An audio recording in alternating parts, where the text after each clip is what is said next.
Welcome to our channel. Today we how to verify Discord bot interactions with request signature headers, detailed guide step by step clearly. To verify Discord bot interactions using request signature headers, start by understanding the basics of Discord's interaction payloads. First, retrieve the request headers from the interaction payload. Focus specifically on the X signature ed25519 and X signature timestamp headers.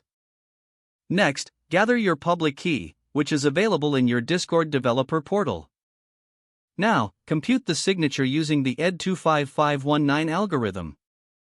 To do this, concatenate the timestamp with the full interaction body. Make sure to format the interaction body correctly in JSON. Once you have your concatenated string, sign it using the ed25519 algorithm with your private key. Compare the computed signature to the signature provided in the X signature ed25519 header. If they match, it confirms that the interaction is legitimate. If they do not match, the request may be forged or tampered with. Next, ensure to handle timestamp validation to prevent replay attacks. Check if the timestamp is within a reasonable time frame, typically a few minutes. If the timestamp is too old, reject the request to enhance security. Once you confirm both the signature and timestamp are valid, you can safely process the interaction. Conclude by adding appropriate responses to your bot's logic based on the interaction type received. Always log the verification steps for debugging and audits. Regularly review and update your verification processes to stay compliant with Discord's policies.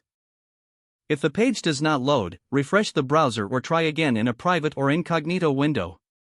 Make sure you are using the correct email address, then retype it carefully to avoid small typos. If your password is not accepted, use the reset option and create a new strong password you can remember.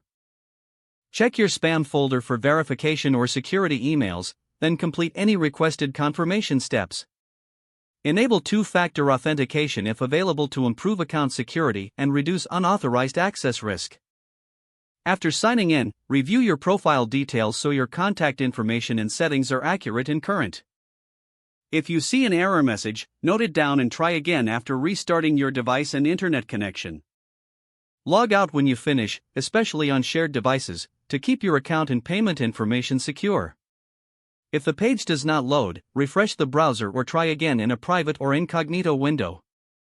Make sure you are using the correct email address, then retype it carefully to avoid small typos.